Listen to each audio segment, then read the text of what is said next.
Sir नमस्कार। नमस्कार। Sir कैसे हैं? ठीक हैं राठौर साहब।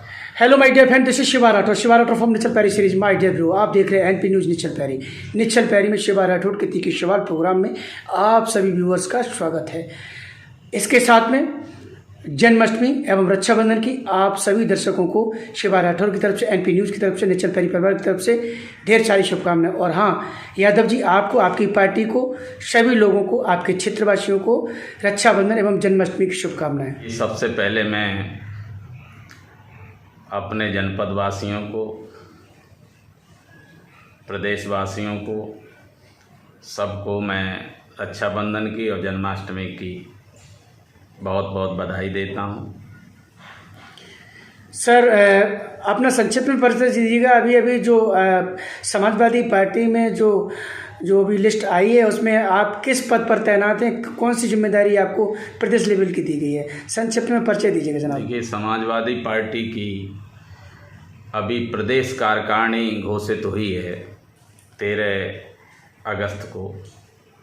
उसमें मुझे प्रदेश सचिव के रूप में रखा गया है, तो इसलिए मैं समाजवादी पार्टी को और समाजवादी पार्टी के माननीय राष्ट्रीय अध्यक्ष जी को उनका आभार व्यक्त करता हूं, उन्हें धन्यवाद देता हूं कि मुझ जैसे छोटे से कार्यकर्ता को उन्होंने प्रदेश कार्यकारिणी में स्थान दिया है।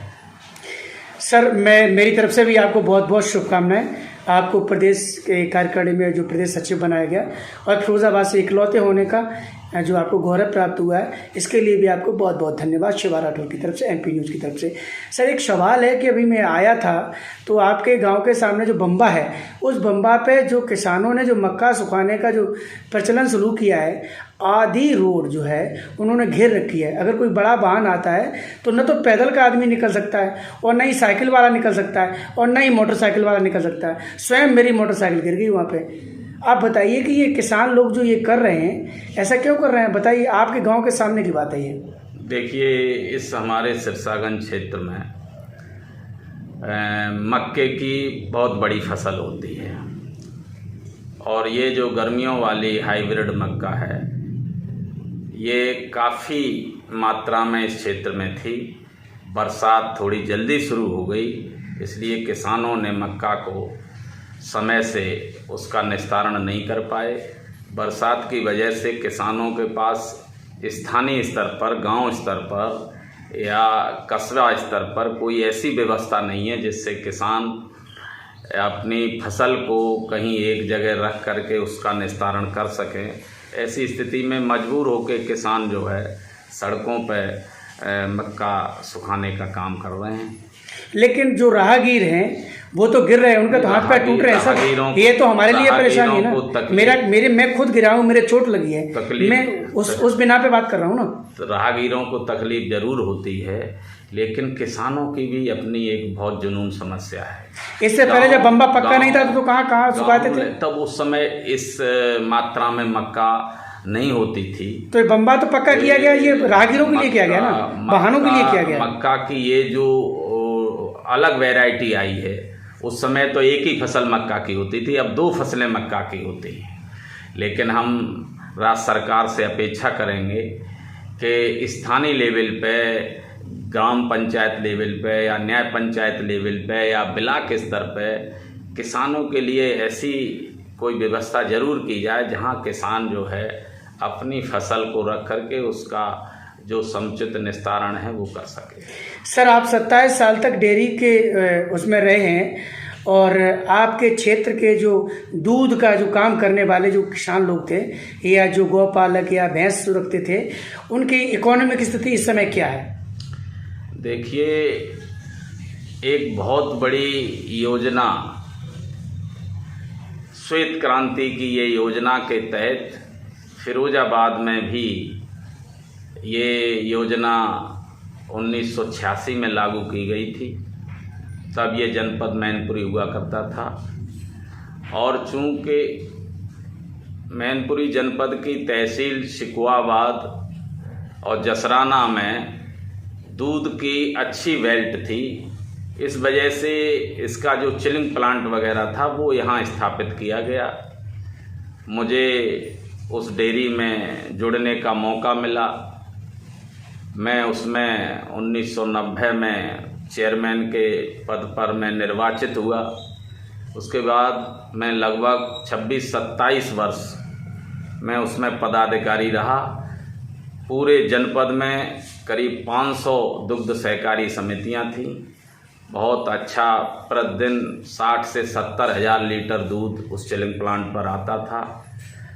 पहले प्राइवेट डेयरी इस इलाके में नहीं थी, केवल छोटे छोटे दूधिया किस्म के लोग थे। तो उस समय किसानों को काफ़ी आमदनी हुई।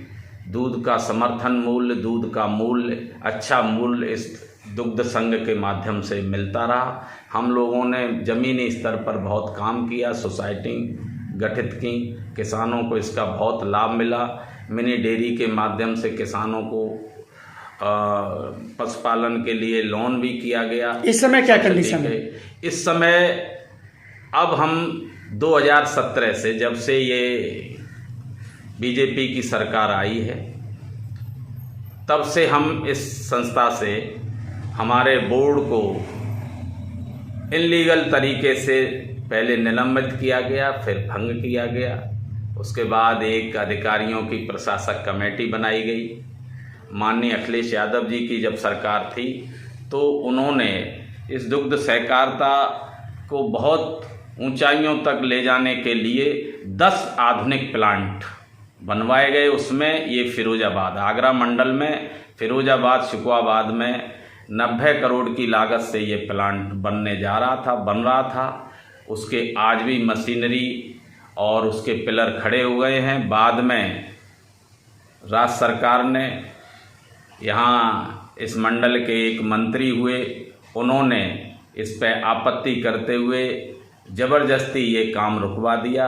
तब से काम रुका पड़ा हुआ है, प्लांट का काम बंद है। इसके अलावा और जो 9 प्लांट थे, उसमें एक गाय का प्लांट कन्नौज में था, वो प्लांट बन गया है, लेकिन बंद पड़ा है, आज तक चालू नहीं हुआ।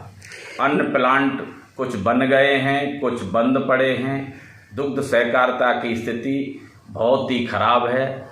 बिल्कुल एक आध जनपदों में बहुत नाम के लिए दुग्ध सहकारिता का काम चल रहा है, वरना सब प्राइवेट सेक्टर बहुत डेवलप हो गया है। और इन्होंने, इस सरकार ने प्राइवेट सेक्टर को बढ़ावा दिया है। सर, एक लोग कहते हैं ये कि राम सेवक यादव जी जिलाध्यक्ष पूर्व समाजवादी पार्टी से मतलब ज़्यादा दिन तक संबंध नहीं बना पाते हैं लोग, ऐसा क्यों? ये लोगों का कहना है, पता नहीं। बहुत लोगों ने कहा मुझसे कि सवाल पूछना कि ज़्यादा दिन तक संबंध नहीं बना पाते, मधुर संबंध नहीं रहते, ऐसा क्यों? देखिए, मैं शुरू से बहुत ही सामाजिक और राजनीतिक आदमी रहा।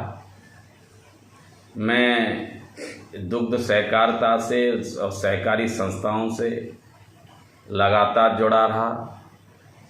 2 दफ़े मैं समाजवादी पार्टी का जिलाध्यक्ष रहा और अब तीसरी बार प्रदेश कार्यकारिणी में हूँ। इस यहाँ के लोगों के, यहाँ के कार्यकर्ताओं का मेरे प्रति जो लगाव है, जो समर्थन है, उसी की वजह से मैं आज लगातार इतने वर्ष से, करीब 35 वर्ष से मैं लगातार इस राजनीतिक क्षेत्र में हूँ। और मेरा किसी से कोई न दुश्मनी है, न किसी से कोई विशेष वो है। मेरा सबके साथ बहुत मधुर संबंध है। कभी मैं किसी विवाद में नहीं रहा। 2024 के चुनाव को लेकर सर एक सवाल है कि 2024 का चुनाव सर पर है और जनाब अखिलेश यादव की मीटिंग लगी है फिरोजाबाद में। मैं समझता हूँ उसका उद्देश्य क्या है? देखिए, पार्टी का एक 2024 की लड़ाई लड़ने के लिए एक कार्यक्रम चल रहा है, प्रशिक्षण शिविर के नाम से। जी, संक्षिप्त में बताएं सर। तो प्रशिक्षण शिविर के नाम से कार्यक्रम पार्टी का चल रहा है हर जनपद में। तो उसी के तहत 20-21 में प्रशिक्षण शिविर यहाँ लगाया गया है। माननीय अखिलेश यादव जी 21 तारीख को उस प्रशिक्षण शिविर में भाग लेंगे और यहाँ के लोगों को, कार्यकर्ताओं को, बूथ प्रभारियों को, सेक्टर प्रभारियों को, सभी को संबोधित करेंगे, जिससे कि 24 की लड़ाई में हम लोग पूरी सफलता प्राप्त कर। 80 लोकसभा सीटों में से लगभग कितनी सीटें आप प्राप्त कर सकते हैं आपके अनुमान से? आप समाजवादी पार्टी के प्रदेश सचिव हैं, आप बताइए। देखिए, हमारे राष्ट्रीय अध्यक्ष जी का एक नारा है और इस लाइन पे वो काम कर रहे हैं, पार्टी भी काम कर रही है। वो नारा बताइए। वो ये है कि हमें बीजेपी को 80 की 80 सीटें हरानी है। हम लोग उन्हीं के इस पे जमीन पे काम करना। और ये किसका नारा है कि 60 हमारी है 20 में हिस्सेदारी है? 60 हमारी है और 20 में हिस्सेदारी है। ये कुछ नहीं इस तरह की। हम लोग माननीय राष्ट्रीय अध्यक्ष जी के दिशा निर्देशों के तहत उसी लाइन पर काम कर। लेकिन फिरोजाबाद निकाय चुनाव में तो आपका जिला फिरोजाबाद ना तो एक भी चेयरमैन की सीट जीता और ना ही मेयर की सीट जीता, यहाँ तो जीरो परफॉर्मेंस रहा जिला फिरोजाबाद में निकाय चुनाव में। देखिए, निकाय चुनाव जो होते हैं उसमें सरकार का कितना दखलंदाजी होती है आप लोग समझते हैं। लेकिन फिर इटावा में दखलंदाजी क्यों नहीं हो पाई? शिवपाल सिंह ने तो वहाँ पे रिकॉर्ड जीत दर्ज कराई। सुनिए, कहीं कहीं दखलंदाजी चल जाती है, कहीं नहीं चल जाती है। मैनपुरी में नहीं, मैनपुरी प्रॉपर जो नगर पालिका थी वहाँ काफ़ी दखल किया, वहाँ जीती हुई सीट हराई गई। तो कहीं दखलंदाजी चल जाती, कामयाब हो जाते हैं, कहीं नहीं हो पाते। फिर भी समाजवादी पार्टी का फिरोजाबाद में नहीं रहा, लेकिन आसपास तो अच्छा प्रदर्शन रहा। सर, आपने शिवा राठौर के के सवालों का जो आपने जो जवाब दिया इसके लिए आपको बहुत बहुत धन्यवाद। जय हिंद। जय हिंद।